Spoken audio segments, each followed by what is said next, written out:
Good morning, everybody. I hope everybody's doing great as usual. Today I thought I would come on here and do another mom related video. I've had a couple of requests of doing more that type of video. Let's see if I can get the glare away. That's a little better. Yes, I am outside because it is absolutely beautiful for once. It has been brutally cold for the last little while, but today it's supposed to get to plus 19 degrees Celsius, I think it is.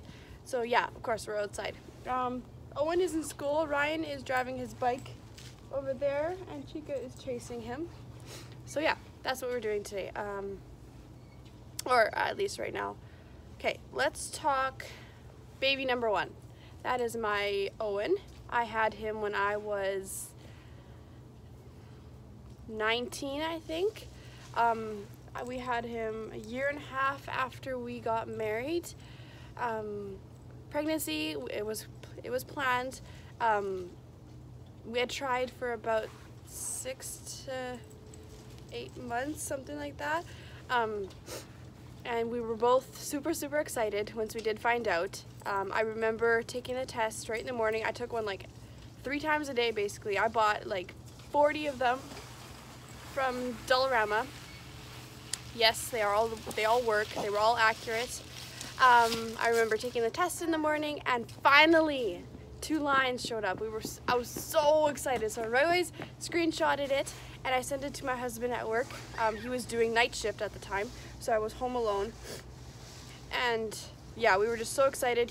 He didn't believe me at first. He thought I was pranking him, but after once he got home, he was all excited and we were all excited.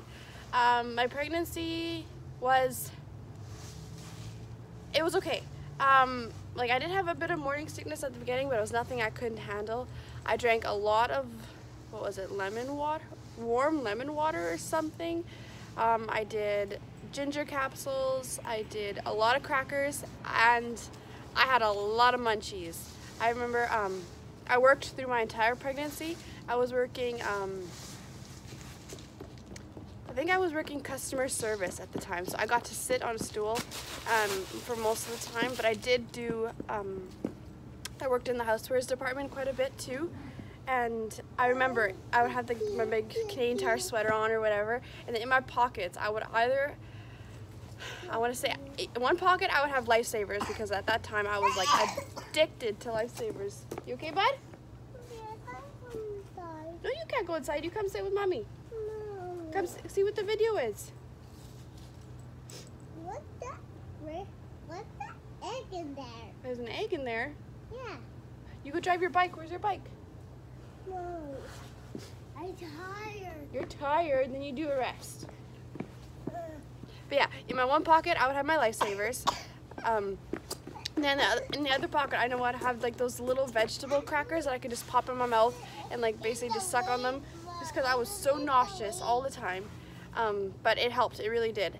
And then I would have like this Contigo cup, because we were allowed to have like cups of water, so I'd have like my Contigo cup so it wouldn't spill, because I'm prone to spill. And then I would have it filled either with, we had him in June, so when was he conceived?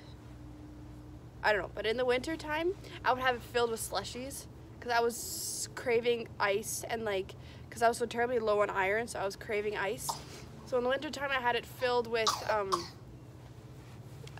slushies, and my husband always, I would call him, "You okay, bud? You're sitting in the leaves, you cutie." Yeah, in the winter time I'd have it filled with slushies, and then in the summer I would have it with like warm water and lemon juice, which was really good actually.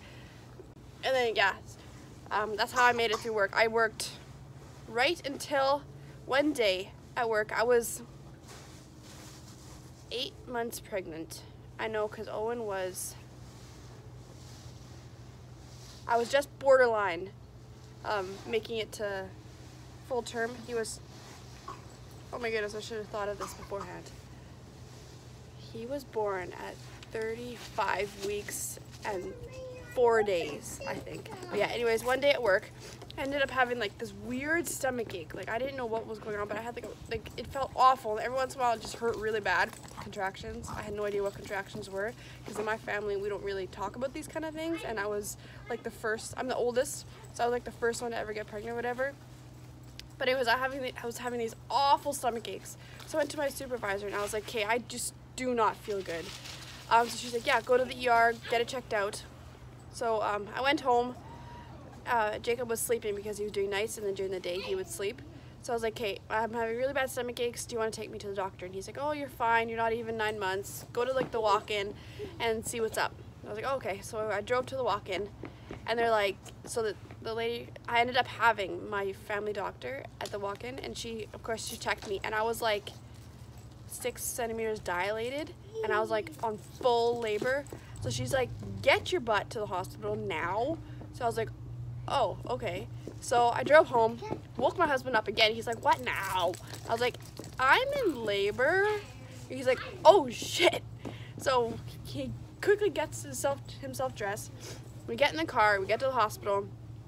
So they monitor me, and because I wasn't, what was it? I needed to be like 37 weeks or something, and I had like 3 days or something like that. I know, I was so angry at the time, and because the Winkler Hospital that we went to, or Winkler Morn Hospital, whatever it was, Boundary Trails, they don't do preemies. So they had to send me by ambulance to Winnipeg. I did not want that because I have no family in Winnipeg. We were seriously tight on money because my husband needed to work, so we couldn't just drop everything and go to live in Winnipeg with a baby for a while. But anyways, they eventually just convinced me that I had to go to Winnipeg because the baby was coming. So yeah, they packed me up. Your ball. They put me on a stretcher, stuck me in an ambulance. They like tied me down or whatever, like you know how they do it on a stretcher. Here I'm having full-on contractions and brutal pain, no idea what's going on. You silly. You back up. And that ambulance ride, it takes us about an hour and a half to drive. Back up, please. I'm going to do a funny face. You do funny face? Okay, you do funny face. I'm going to hide you. You silly. But yeah, it usually takes us, like in a regular car, it takes us about an hour and a half to get to Winnipeg. This took 2.5 hours to get to the hospital because they refused to turn on their lights. Here I am screaming in the back of the ambulance, like in agonizing pain. They didn't give me nothing for it. And have you ever been in an ambulance on a stretcher? It's like every bump, I felt like I was gonna die. And then they're telling me not to push. I needed to push. Like, I have never felt like I needed to push so bad, but of course I listened. And then,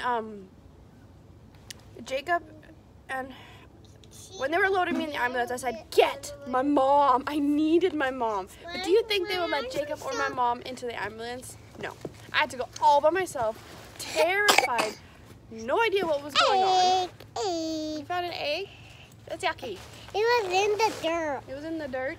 Yeah. Yeah, so Jacob quickly went home, got my mom, went to her house, got my mom, and then they followed the ambulance. And I could constantly see out the ambulance window in the back of Jacob following us or whatever. But yeah, the ambulance decided to go no lights, no sirens, nothing. Speed limit down the highway.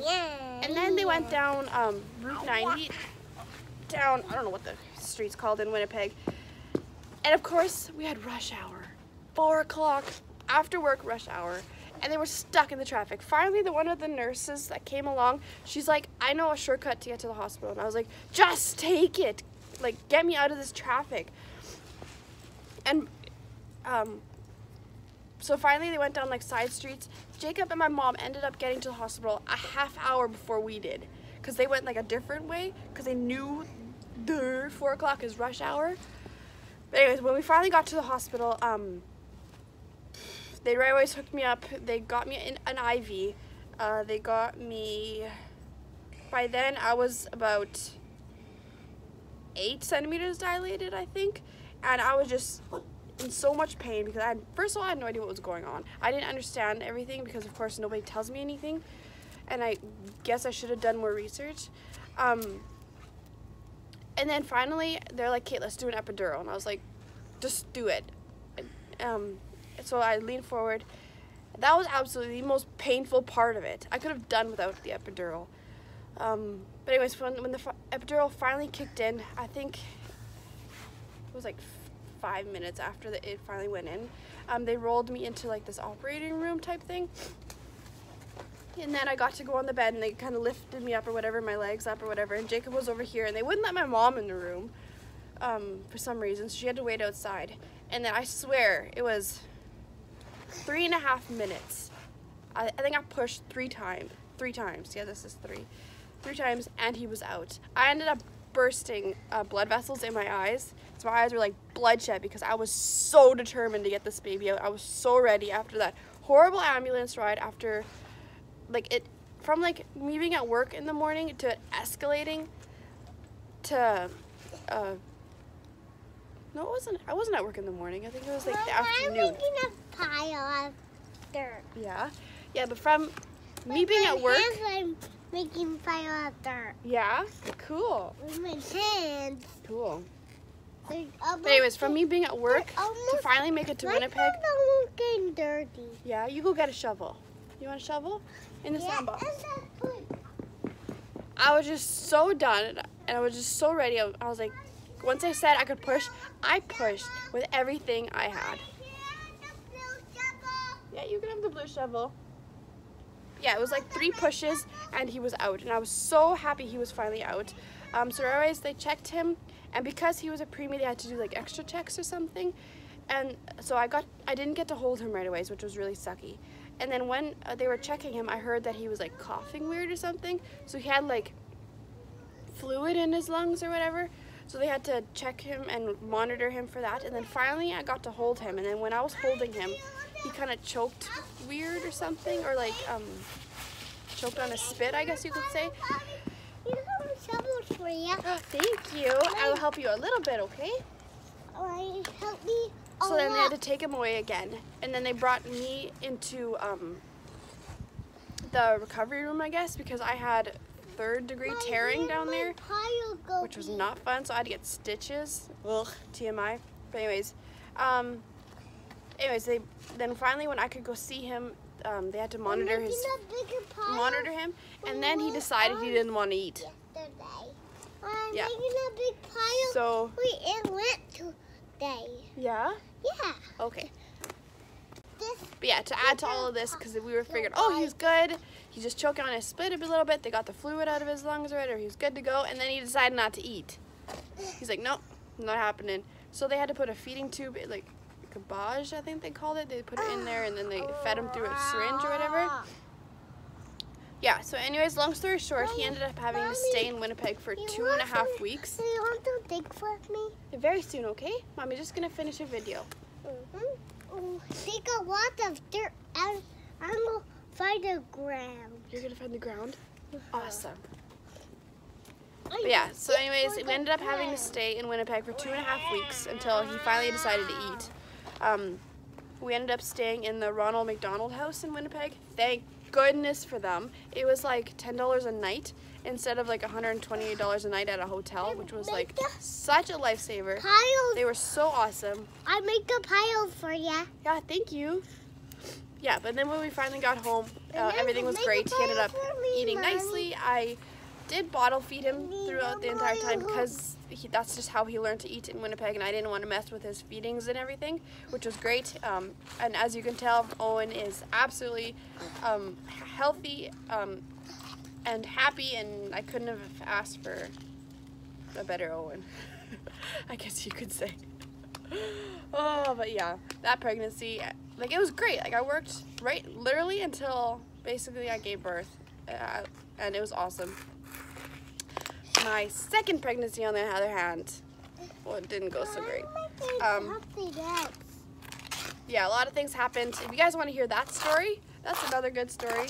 Let me know in the comments if you guys want to hear that story, if you liked a little bit more of like the mom talk kind of video. I'm completely up for those. But yeah, That is basically what I'm going to be filming today. Thank you guys for watching. I hope you guys enjoyed this, and I will see you guys next time. Bye.